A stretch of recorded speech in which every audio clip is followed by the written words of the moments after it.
Yes, ladies and gentlemen, boys and girls, welcome back to the One Nil Show, aka the home of football vibes. And what a show we've got coming up. Let's take a look at the menu. And as always, we've got Froutys Five coming up, 5 things that caught my eye from last weekend's Premier League fixtures. Then we've got to head into the Premier League preview. I've got 3 games, 3 of the biggest games, 3 of the most important games. I'm going to take a deep dive look in and see who's going to come out as a winner in those. Then we're going to head over to Froutys Fantasy, aka everyone's Froutys Fantasy. Okay, we're bringing Sign, Save, Sack back for another week. And I'm going to show you my team, who I'm captaining, who I've transferred out. So before we do head in, if you do enjoy, make sure to like, subscribe, do that business, helps the channel actually grow, and I'll see you on the flip side.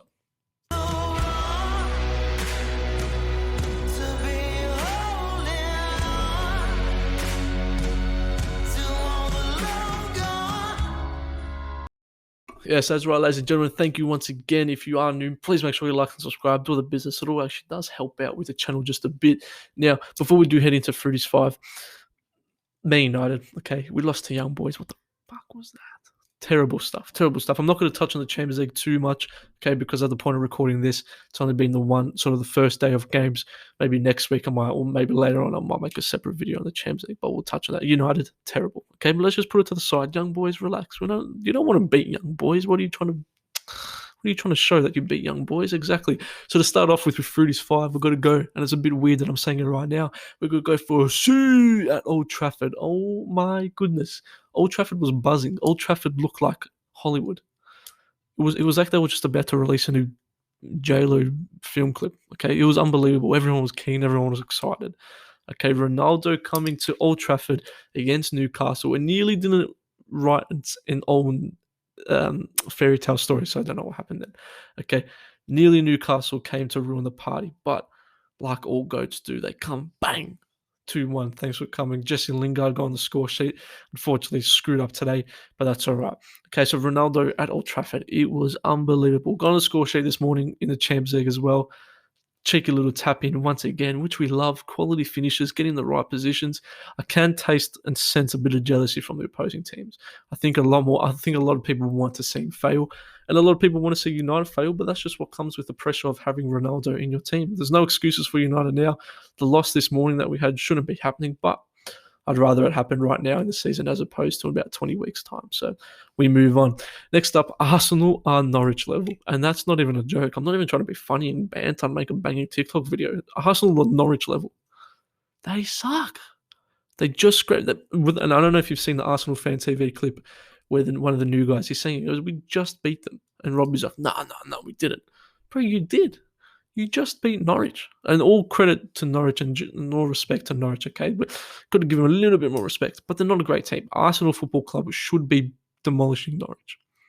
Okay, even if Aubameyang is in good form. They'd take an out-of-form Aubameyang over a Timu Pukki any day of the week. Okay, the Japanese right-back for Arsenal actually looked all right. I didn't mind him. Ben White, again, was decent in centre-back.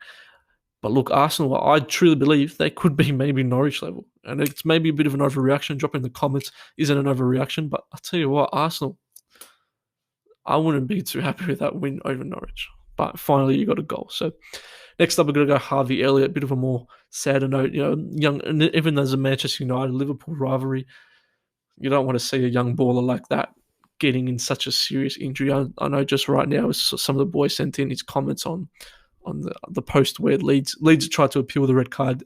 It didn't get taken back. So, but it is disappointing for Harvey Elliott. It could possibly be in a breakout season. He was getting a lot more minutes. So it was disappointing to see. But we move on from that. Hopefully he's all good and comes back stronger and better. Next up, we're going to go City will regret not having an outright striker. And I truly do believe that. I truly do believe everything I say here. I truly do believe. And I think even against Leicester, they just lack a goal finisher, and it makes a goal finisher like a proper finisher, and it sort of brings everything back to the Harry Kane situation. Did they just assume that they were going to sign Harry Kane? Because if they had their time again, do they go and spend the 100 mil on Jack Grealish and not sign Harry Kane? Okay, if they have their time again, do they go say, hold on, Jackie Grealish, we know we can get you. We've got the release clause. Let's wait on you because we probably need Harry Kane more than we needed Jack Grealish.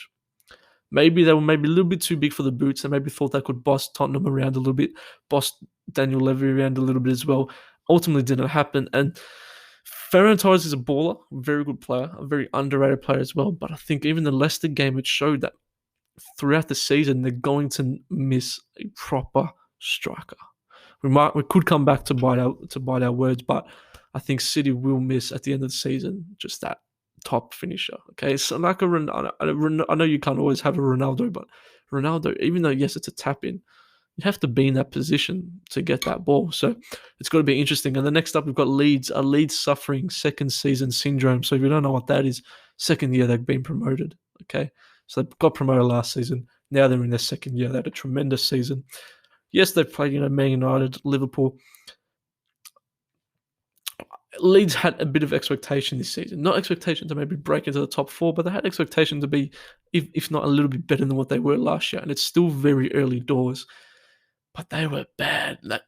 Liverpool almost could have beat them 5-6-0. Mane should have had 5 goals, really, 4 goals, hat-trick even. Leeds were not good. So for Leeds, maybe it could be second season syndrome. Maybe they're just a little bit too early on in the season, yet to really find their groove. Maybe Dan James is the man that's got to come in and turn shit around. So let me know down below, are Leeds going to be as strong as what they were last year? Are they suffering from second season syndrome, or are we just jumping to conclusions? So it's all got to be tasty, tasty stuff there. Next up, we're going to go into the Premier League preview. So if you do agree with any of those Froutys Five, what caught your eye? Let me know. You at home, sitting this, watching it on your TV, what caught your eye? We're going to jump to the Premier League preview now. And first up, we've got Liverpool Palace. And I mentioned before, Sadio Mane could have easily had a hat-trick last week against Leeds. He missed a lot of goals, a lot of chances. Now, I know you're not going to bury every single chance you get, but someone of Mane's abilities, you expect him to sort of finish those. Palace, on the other hand, were good. Boy, oh boy, were they good. That Palace-Tottenham game doesn't strike you on the eye, but they were good. And against a Tottenham team who so far defensively have been very solid, they were, Zaha Tanganga got in a bit of a tussle. So Tottenham are in a bit of strife, and we'll touch on Tottenham after, because at a time where you don't want to lose your centre-backs, they've got Chelsea. So we'll touch on that a bit later. But again, Gallagher looks like a hell of a player coming from Chelsea on loan. Gallagher could be one of these ones, like a Billy Gilmore. They've got so much depth and so much opportunities and players, Chelsea, in that sort of attacking midfield role in general. Where they're at right now as a club for challenging for European competitions, it's going to be very difficult for these players to get a move. So I wouldn't be surprised if we maybe see a Gallagher moving to Palace on a permanent, or even like a West Ham next year could push in for him, because he looks like he could play a couple steps higher. So he looks to be like a really good player. Then they had Edouard also last week, Palace, scoring on his debut 27 seconds in. Thanks for coming. Big Ange Postecoglou would not have been happy about that. Now, I think Liverpool Palace, I think there's only one winner. I think Anfield, and I think Liverpool win this quite comfortably. Maybe 3-0, once another 3-0 win, maybe 2-0 win. Yeah, Diego Jota was maybe a little bit too quiet for his liking. It wasn't bad, but maybe it was a little bit quiet for his liking. Van Dijk, Konate's probably sitting at home saying, "Why did you need me?" Matip is playing. Van Dijk's been solid once again this season. So Liverpool could be that sneaky chance, and I've said it many times in pre-season. Liverpool right now would love the position that they're in, because it doesn't feel like there's a lot of belief, because United have got Ronaldo, they're in the news. Man City's just Man City. Chelsea have got Lukaku, they're the reigning champions. So that means you put Liverpool fourth. Liverpool are much better than a fourth place team. So Liverpool could very well easily skyrocket up that ladder and not drop many points. And as we saw this morning, Man United, I know it's a Champions League, not the Premier League. Good teams don't drop points to bad teams. So Liverpool could be on a decent season this year. I don't want it to happen. But I think Liverpool, Thiago was also very good last week as well, which we'll just add in. I think Liverpool should get a cruising win against Palace, and it should be easy stuff for Jurgen Klopp's Reds. Next up, we'll go West Ham, Manchester United. And I promise I'm not going to speak about Manchester United every single week, but we're the money makers, aren't we? We're the money makers. Ronaldo in the thumbnail, mate. Thanks for coming. But all jokes aside, West Ham with no Antonio makes it a lot easier for Man United. It really does. And the worst thing United can do now is go to West Ham and lose. If we come off this performance that we had against Young Boys, Wan-Bissaka getting suspended, Okay, Lindelof starting and showing that he's no good. Okay, we turn to a 5-back, 3-back, and a 5-back, and we still concede. Okay, the second goal, I think a lot of people jump into conclusions, checking the scores, not seeing the second goal. I'm not saying it's an excuse, but the second goal is almost a freak accident. Okay, I do feel for Jesse Lingard because if there's a player that you don't want that to happen to, if the players who thrives on confidence is Jesse Lingard. He scored a worldie last week against Newcastle, so he would have been up and about. Hopefully he does get back to a bit of form against West Ham if he gets a bit of game time. Does Donny van de Beek start this game? I don't think he does. I think we'll have the same sort of starting lineup as we did against Newcastle, but replace Matic for Fred. And West Ham, Ben Rama in the midfield brings a little bit more pace, obviously, than Newcastle. It's got to be quite a different. I expect West Ham to take it to us. I don't expect the same game than against Newcastle, where Newcastle sat back, tried to counter us. No Mikel Antonio maybe makes it a little bit harder for them because this, unfortunately, was the thing with West Ham is they don't have depth. And a lot of people knew that Antonio was bound to get injured sometime. Fortunately for him, it's not an injury, but it is a suspension. So who's going to come into that striker position? They were heavily interested in Vlahovic. I think I butchered his name, but they were heavily interested in him. Didn't sign him from Fiorentina. Who's going to come in that striker position? Yeah, so it could be very interesting. I don't think it's going to be an easy game for United.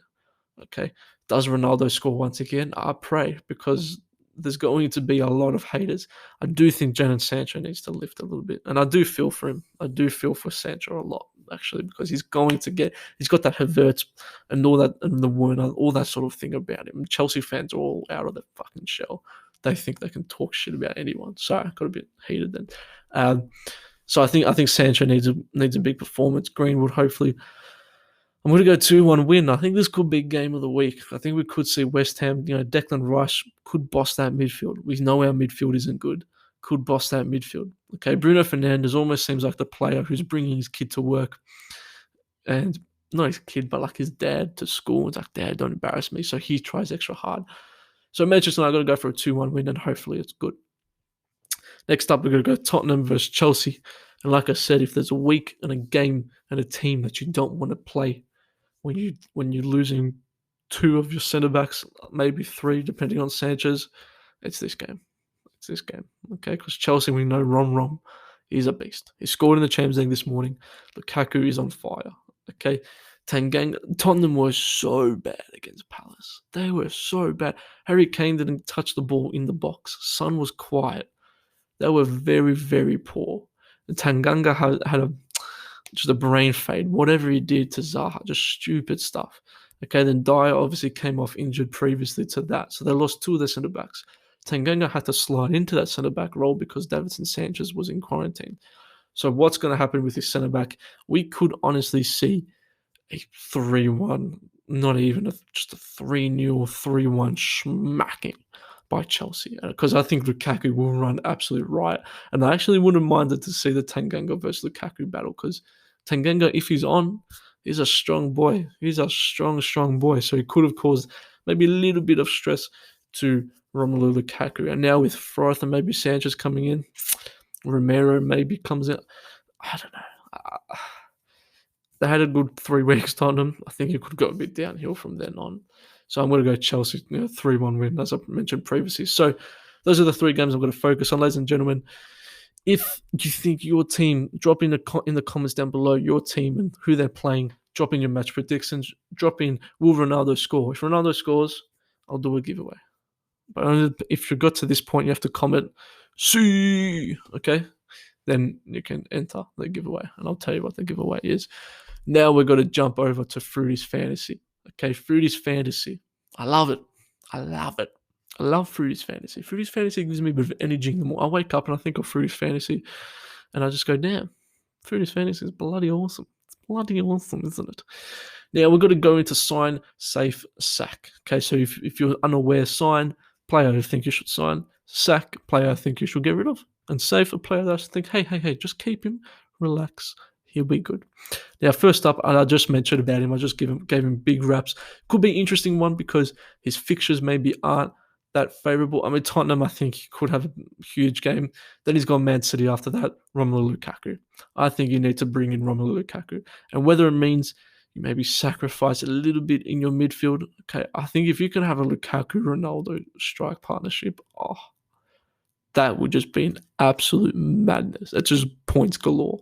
If you can have, and I don't know how you would really do it. Maybe it's going to be very difficult. But if there's people out there doubting Ronaldo, Lukaku is your easy option because he's going to smash it. You can see his fixtures there after Tottenham and Man City, Southampton, Brentford, Norwich, Newcastle, Burnley. Doesn't get easier than that. Hey, look at Chelsea's point. Chelsea really should win those next 6 games, 100%. Maybe the Man City one, obviously, could be a bit tougher. So if I'm you, he's already scored 3, scored 1 in the Champions League this morning. If I'm you, I'm bringing in Romelu Lukaku. If you want to move around a little bit, I think Rom could be a good shout. Now we'll go over to the sack player. And sack player is Danny Ings. Danny Ings, I'm saying get rid of. Give him the boot. Get rid of him. Okay. With Antonio also out, Antonio is also a shout to be sacked with suspension. But I'm just thinking in the long term, once Antonio comes back, I think people will try to bring him back. I'm trying to be a bit different to like your obvious ones as well. I just don't want to give you the easy ones. The fixtures do it for me. Everton, Manchester United, and Tottenham. And if you look at Patrick Bamford's fixtures, Leeds fixtures are much more favourable than those next 3 for Danny Ings. And I don't think Villa have really been striking as much and being as solid as what I think people might have thought they would be. But I think Danny Ings might be looking to let him go. Now, safe, and if you did catch it last week, I had the same player because I keep on hearing his name coming up. Safe, I'm going to go Mason Greenwood. Okay, and it could be an interesting one. And I know he didn't score against Newcastle. He was quite influential still. 3 goals still this season, like so far. I know it's very early days, but with 3 goals, okay, again, the Ronaldo factor, I'm going to say it. I think Greenwood is more certain than Jadon Sancho right now. And I know Greenwood's definitely got to play against West Ham because he did start. He didn't come on against this morning against Young Boys. So I think it was a much deserved rest for him also. And I think it showed maybe Greenwood was a losing factor in that game this morning. So Mason Greenwood was someone who I definitely keep in, with a lot of attention being brought to Ronaldo, with our play sort of showing last week against Newcastle, where we're going to try and cross it in when we can, especially with Ronaldo in there.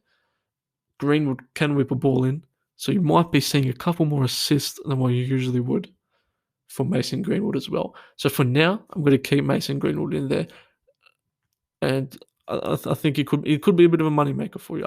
I'd still stick for him for a couple of weeks. United's fixtures, like maybe Greenwood, you can give another 2-3 weeks,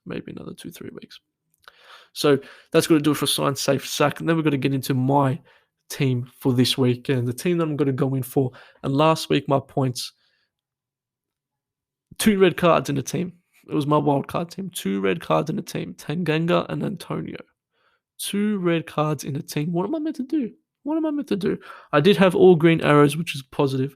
So that's a win. But I've had to make some changes, which you can now see on your screen. Tanganga I've kept on my bench because obviously I had the 1 free transfer. Wasn't willing to take the -4 hit just yet. Tanganga and Antonio. My original plans were to get rid of Tanganga, keep Antonio. Thanks for coming. Antonio getting suspended sort of ruined that. And obviously I don't have any striker on the bench that can come in. However, I do have a defender on the bench that can come in. And that defender is Brandon Williams. Now, do I really want him to play?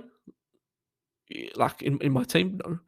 They've got Watford, Norwich, okay. They only copped 1 against Arsenal. I'm hoping Williams just sort of scrapes the barrel. If they can get a clean sheet, I'm dancing. I'm dancing with a stranger. So if Williams and Norwich can keep a clean sheet, that's crazy. That's huge. I'm gonna love them. If they can just concede 1, okay, Williams can maybe just do something. Just give me 2 points, okay. I'm not gonna be fussy. Just give me 2 points. Other than that, and then you can see also Antonio's come out, and I've brought in Richarlison. Calvert-Lewin not playing last week. I've got 0.2 in the bank. The plan here is just to Richarlison could come in for a week. If he smashes it, maybe I'll keep him for a bit more. Hopefully he can just give me a couple points, okay?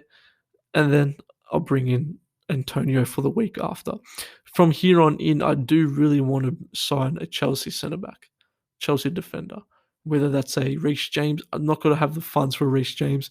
Whether it is a Rudiger or Christensen even. Okay, next week make sure to tune into Froutys Fantasy because I think Chelsea defenders with their fixtures coming up, as we saw with Lukaku, Southampton, Brentford, Norwich, Newcastle, Burnley. In 2 weeks' time, 3 weeks' time, if you can bring in a Chelsea defender, we could be seeing just game changers with that Chelsea defense. So other than that, it's got to stay the same. Obviously, keeping Mason Greenwood. Cristiano Ronaldo was my captain, and against West Ham, he will remain. Maybe I change that with Salah against Palace. Maybe that could be a bit of a shout, actually. Ben Rama's got to get the gig. Yotta's got to get the gig. Ferran Torres hopefully continues to play, and other than that, we're good. I want to leave you with a question for the day. Luke Shaw for Rudiger. What are you saying? Drop in the comments down below. Luke Shaw for Rudiger. Okay, because 5.5, then maybe I take a hit and maybe Tanganga keeps on playing after his suspension, or maybe I bring someone else in. What would you guys do? So that's going to wrap us up for the 1 Nil show this week. Sorry if it was being a bit ill, so sorry if it was a bit flat. That's going to wrap us up, ladies and gentlemen. Thank you for watching. It's been Costa. It's a 1 Nil show. Please, like I said, please do subscribe. Please do help it. Follow the Instagram _1 Nil. I'm in Costa. This is 1 Nil. Deuces.